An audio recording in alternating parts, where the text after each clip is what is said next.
bienvenue dans Booster. Donc j'espère que vous allez bien et que tout va pour le mieux. Et aussi espérant que ces vidéos précédentes du mois dernier ont été vraiment un encouragement et surtout le boost dont vous avez besoin pour pouvoir aller de l'avant. Juste rapidement, j'aimerais vraiment remercier Dieu pour votre soutien, vraiment pour tous vos commentaires, vos likes, vos partages. Franchement, merci beaucoup. Et surtout, n'hésitez pas à partager avec vos amis. Donc ce mois-ci, on va commencer un thème tout nouveau. On va parler de quelque chose qui est très important. Vous savez, je me suis rendu compte que des fois, quelque chose qu'on célèbre partout, dans toutes les cultures, un peu dans le monde partout, c'est que souvent, on attend au fait la mort de quelqu'un, un exemple, un grand écrivain, un peintre, etc. C'est après sa mort qu'on célèbre la personne. Des fois, je me dis, c'est bien, mais quel dommage, n'est-ce pas? Quel dommage. Donc, ce mois-ci, je vais prendre le temps pour vous parler sur le discernement. Le discernement, au fait, va nous aider à reconnaître les choses dans notre vie. Je répète, le discernement va nous aider à reconnaître les choses dans notre vie. Au fait, des fois, on ne prend pas conscience des choses que nous avons dans notre vie, ou même les personnes autour de nous, et même la valeur dont ces personnes ont vraiment leur importance dans notre vie. En tout cas, vraiment restez accrochés. Ce mois-ci, ça va être vraiment pétillant. Gloire à Dieu. Vous savez, souvent dans la vie, nous expérimentons des soucis. Tout simplement parce que nous n'avons pas pris le temps pour discerner et reconnaître les choses et même les personnes dans notre vie. Et je trouve ça des fois malheureux.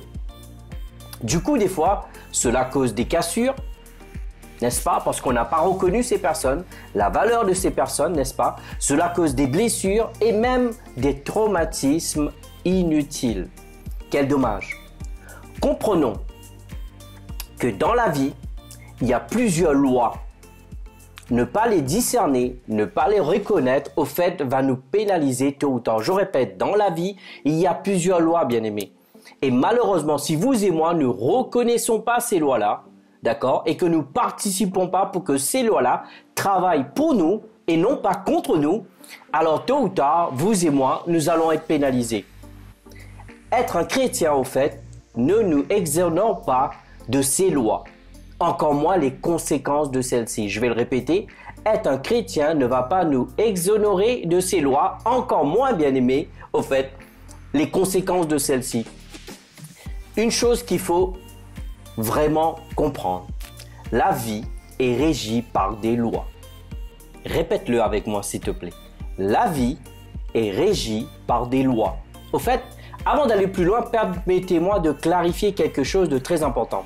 J'entends même des contestations. Samuel, de quelle planète que tu viens? Nous sommes plus sous la loi, mais nous sommes sous la grâce. Certes, vous avez raison. Mais je ne parle pas des lois, au fait, dans l'aspect spirituel, je parle dans le naturel au fait. Il y a des lois qui gouvernent cette vie dans le naturel. Juste parce qu'on est chrétien, ça ne va pas nous exonérer de ces lois, de ces principes qui ont été établis. Si vous et moi, nous apprenons à découvrir ces lois, à participer avec ces lois, alors vous pouvez en être sûr que ces lois-là vont travailler pour nous. Gloire à Dieu. D'ailleurs, une des définitions de la loi, l'étymologie du mot latin qui veut dire lex, L-E-X, qui veut dire loi, droit, écrit. Le mot loi est un terme générique pour désigner une règle, une norme, une prescription ou sinon une obligation générale et permanente qui émane d'une autorité souveraine. Je répète, une prescription, une obligation générale et permanente qui émane d'une autorité souveraine. Est-ce que ça vous parle? Vous savez bien que nous disons tous notre Dieu est un Dieu souverain. Lorsqu'il a créé la terre, effectivement, il a créé la terre avec des lois qui dictent la vie. Donc c'est pour cela que nous devrions découvrir ces lois, gloire à Dieu. Et au fait, un individu ou sinon une société, ils sont normalement soumis à cette loi. Comme un exemple, nous vivons dans la France, notre bel pays, Que Dieu bénisse la France, en tout cas. Peu importe où vous habitez, je prie aussi que Dieu bénisse votre pays, en tout cas, pas que la France, gloire à Dieu. Vous savez, le non-respect de cette loi est sanctionné par une force publique. Par extension, la loi est l'ensemble des lois. Elle est la principale source du droit. Donc, remarquez bien, la loi ne pénalise pas seulement, il ne faut pas le voir comme ça. La loi aussi donne des droits. En tout cas, nous n'allons pas parler la loi d'un pays, bien sûr, mais plutôt la loi, ou plutôt les lois de la vie. Juste un exemple. Je vais vous parler rapidement avant de vous laisser, en tout cas. J'espère que ça vous interpelle, bien-aimés. Un exemple. La loi de la promotion. Qu'est-ce que la loi de la promotion enseigne? Vous ne pouvez être promu que par quelqu'un dont vous avez suivi les instructions. Ce qui veut dire que si vous suivez les instructions des principes d'un pays, vous allez être promu parce que ces prescriptions, ces lois-là vont travailler pour vous, non pas contre vous. Est-ce que vous voyez ce que je veux dire? Deuxièmement, la loi de la reproduction. Qu'est-ce que cela indique, la loi de la reproduction? Au fait, vous ne pouvez pas reproduire de ce que vous n'êtes pas. En d'autres mots, comme la Bible dit, produire selon son espèce, c'est la loi de la reproduction en fait. Vous ne pouvez produire de ce que vous êtes.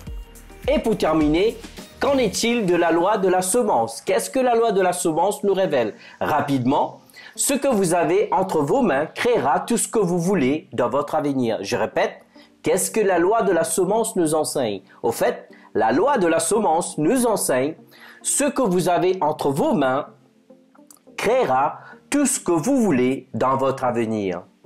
Et pour terminer, mes bien-aimés, la loi du discernement et de la reconnaissance nous enseigne quoi au fait?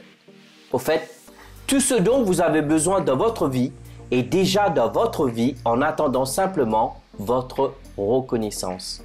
Je répète, j'espère que vous m'écoutez avec attention, mes bien-aimés. Je vais répéter. Au fait, la loi du discernement, ou sinon la loi de la reconnaissance, qu'est-ce qu'elle nous enseigne cette loi? Cette loi nous enseigne que tout ce dont que vous et moi nous avons besoin dans la vie est déjà dans notre vie et que ces choses-là attendent simplement notre reconnaissance. Waouh! Waouh! Vous savez, des fois, même dans la vie des familles, dans la vie des couples, vous savez, souvent on entend dire cela, c'est que je n'ai pas été reconnu. Quel dommage. Et j'aimerais vraiment ce mois-ci prendre le temps, je n'aurai pas le temps de rentrer dans les détails ni en profondeur, mais en tout cas on va vraiment surfer sur la surface, mais regarder quelques points importants. Qu'est-ce que vous et moi, nous avons besoin de reconnaître dans notre vie pour aller de l'avant, pour marcher dans la vision que Dieu a pour nous, pour la destinée que Dieu a pour nous et surtout accomplir pleinement la volonté de Dieu pour nous. Avant de se quitter, j'aimerais vraiment prier pour vous. J'espère que cette première vous a plu. N'oubliez pas de liker, de partager, activer la cloche pour pouvoir être au courant pour notre prochaine vidéo, mais aussi, invitez vos amis et partagez avec vos amis. Seigneur, j'aimerais vraiment te remercier. Te remercier pour cette grâce de pouvoir venir vers ton peuple et partager ces quelques vérités avec eux. Je prie que par ton Saint-Esprit, tu ouvres les yeux de notre compréhension, que chacun d'entre nous, nous allons commencer à discerner, à reconnaître ces choses qui existent déjà, parce que le moment qu'on existe, qu'on prend conscience de ces choses qui existent déjà dans notre vie, nous allons pouvoir en bénéficier dans le nom puissant de Jésus-Christ. Et je vous dis un grand Amen et Amen. En tout cas, merci encore une fois et je vous dis à très bientôt.